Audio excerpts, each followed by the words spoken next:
tapi pada kenyataannya BUMN ini masih mengerjakan proyek fiktif. Artinya hanya mengambil uangnya saja, proyeknya tidak ada, itu pekerjaannya tidak ada. Gitu ya. KPK akan mengumumkan penahanan tersangka terkait dugaan tindak pidana korupsi dalam pengerjaan proyek fiktif di lingkungan PT PP. Ini sudah jelas rekan-rekan, proyeknya pun fiktif. Ini sangat miris ya, di tengah negara kita sedang membutuhkan anggaran untuk proyek-proyek besar seperti MBG, kemudian proyek-proyek infrastruktur lainnya, tapi pada kenyataannya BUMN ini masih mengerjakan proyek fiktif. Artinya hanya mengambil uangnya saja, proyeknya tidak ada, itu pekerjaannya tidak ada. Gitu ya. Setelah dilakukan serangkaian kegiatan penyelidikan dan penyidikan berdasarkan kecukupan alat bukti, KPK kemudian menetapkan tersangka dan melakukan penahanan terhadap 2 orang tersangka, yaitu Saudara DM selaku Kepala Divisi Engineering, Procurement, dan Construction atau EPC PT Pembangunan Perumahan atau PTPP. Yang kedua adalah Saudara HN selaku Senior Manager Head of Finance dan Human Capital Development Divisi atau EPC PTPP. Para tersangka ditahan untuk 20 hari pertama terhitung sejak tanggal 25 November hari ini sampai dengan tanggal 14 Desember 2025 di rumah tahanan cabang Gedung Merah Putih KPK. Adapun konstruksi perkaranya sebagai berikut. Selama periode tahun 2022-2023, Divisi Engineering, Procurement, dan Construction atau EPC, PTPP memiliki beberapa proyek pekerjaan, baik proyek yang dikerjakan sendiri ataupun yang bersifat konsorsium atau joint operation. Bahwa pada Juni 2022, Saudara DM memerintahkan Saudara HNN menyediakan dana sebesar 25 miliar yang diklaim untuk keperluan proyek CISEM dari tender yang dimenangkan oleh Divisi EPC PT PP.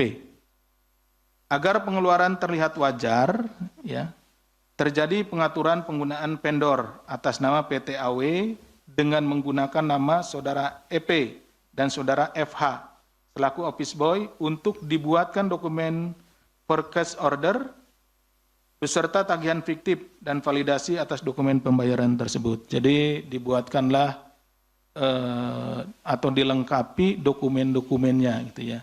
Biarpun pekerjaannya fiktif, tapi kan pertanggungjawabannya menggunakan dokumen-dokumen. Nah, dokumennya tersebut dilengkapi seolah-olah bahwa pekerjaannya ada.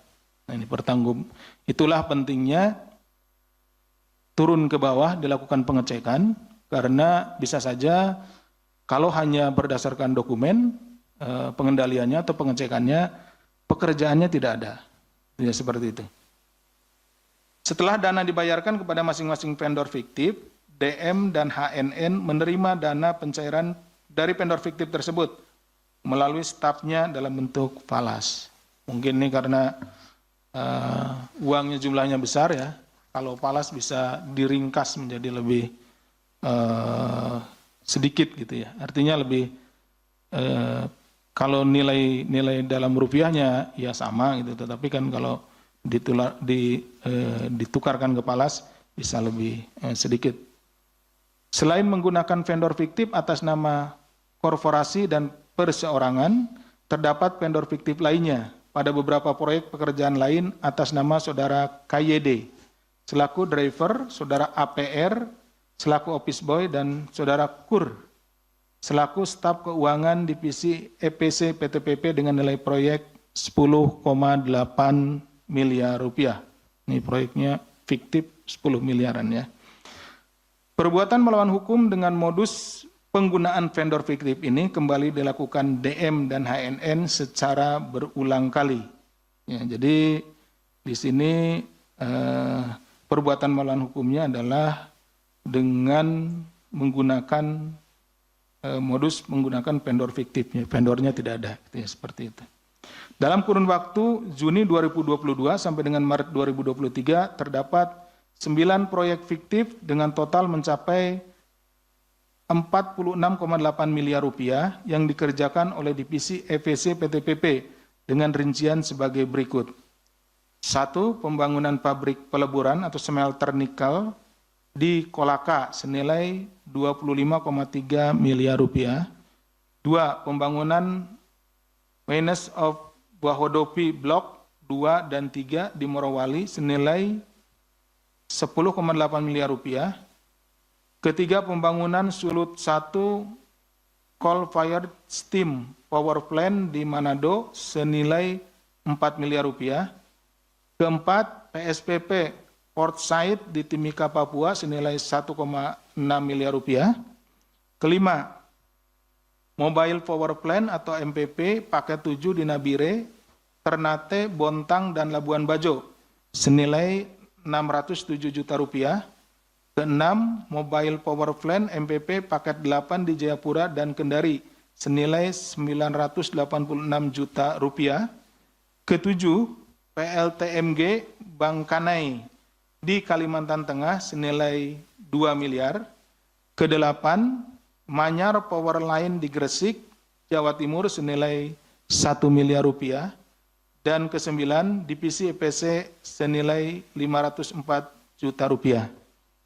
Dari nilai proyek Mines of Bahodopi Blok 2 dan 3 pada poin nomor 2 di atas tadi ya, DM berinisiatif mengalirkan uang tersebut untuk tambahan pembayaran tunjangan hari raya THR dan tunjangan variabel TIFAR dengan rincian penerimaan sebagai berikut.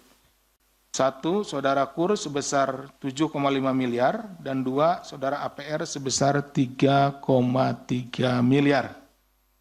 Perbuatan tersebut mengakibatkan kerugian keuangan negara setidaknya senilai kurang lebih 46,8 miliar rupiah. Akibat adanya pengeluaran dari kas perusahaan untuk pembayaran vendor fiktif yang tidak menghasilkan manfaat apapun bagi perusahaan dan bagi masyarakat khususnya. Atas perbuatannya, para tersangka disangkakan pasal 2 ayat 1 atau pasal 3 Undang-Undang Nomor 31 Tahun 99 tentang pemberantasan tindak pidana korupsi sebagaimana telah diubah dengan Undang-Undang Nomor 20 Tahun 2001 tentang perubahan atas Undang-Undang Nomor 31 Tahun 99 tentang pemberantasan tindak pidana korupsi Yunto pasal 55 ayat 1 ke 1 KUHP Yunto pasal 64 ayat 1 KUHP.